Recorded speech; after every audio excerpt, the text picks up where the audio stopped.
बहुत इम्पॉर्टेंट है उन लोगों के लिए जो मज़हबी मोहब्बत को आगे बढ़ाना चाहते हैं, मज़हबी मोहब्बत फैलाना चाहते हैं और मज़हबी नफ़रत को ख़त्म करना चाहते हैं।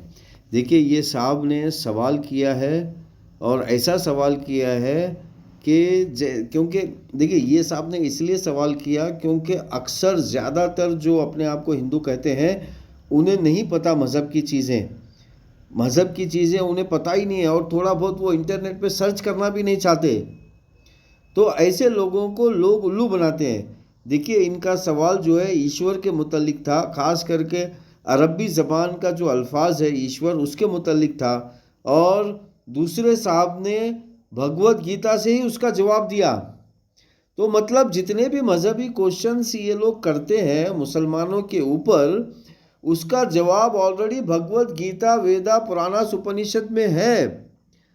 अब जो लोग अपने आप को हिंदू कहते हैं, सनातनी कहते हैं, वो भी भगवत गीता, वेदा, पुराना, उपनिषद पढ़ते नहीं हैं।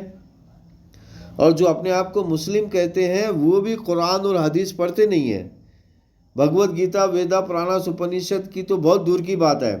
तो मैं यहाँ पर एक रिक्वेस्ट करूँगा, जो लोग नफ़रत करते हैं, देखिए, जो लोग अपने आप को हिंदू कहते हैं उनके अंदर भी नफ़रती लोग हैं, और जो लोग अपने आप को मुस्लिम कहते हैं उनके अंदर भी नफ़रती लोग हैं। ये दोनों नफ़रती लोगों को मैं ये कहूँगा कि एक मर्तबा तो कुरान और हदीस पढ़िए, दोनों एक मर्तबा भगवत गीता और वेदा पढ़िए, और उसके बाद अगर तुम्हारा नफ़रत जायज़ है तो नफ़रत कीजिए। हम आपका जवाब देने के लिए तैयार है। चलिए, आइए सुनते हैं।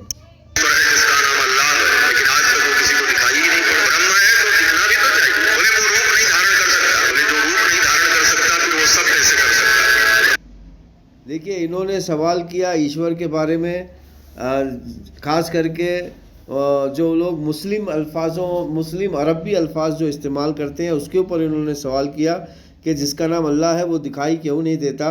अब उसका जवाब भगवत गीता से सुनिए।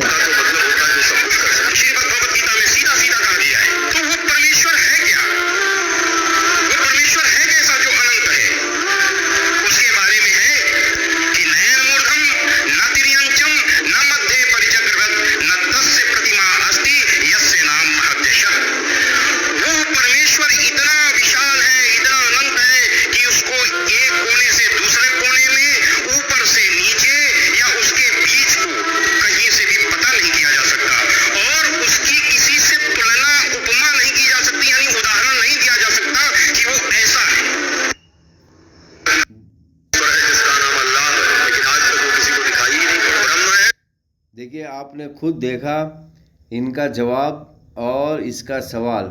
तो मेरे प्यारे भाइयों और बहनों, जो लोग नफ़रती लोग हैं मुसलमानों के अंदर और जो नॉन मुस्लिम के अंदर नफ़रती लोग हैं, एक मर्तबा भगवत गीता, वेदा पढ़िए, एक मर्तबा कुरान और हदीस पढ़िए, तो आपको महसूस होगा कि ज़बान सिर्फ़ अलग है, एक अरबी में एक संस्कृत में है, लेकिन मैसेज सेम है और एक है, एक ही मैसेज है, अलग अलग ज़बान में है।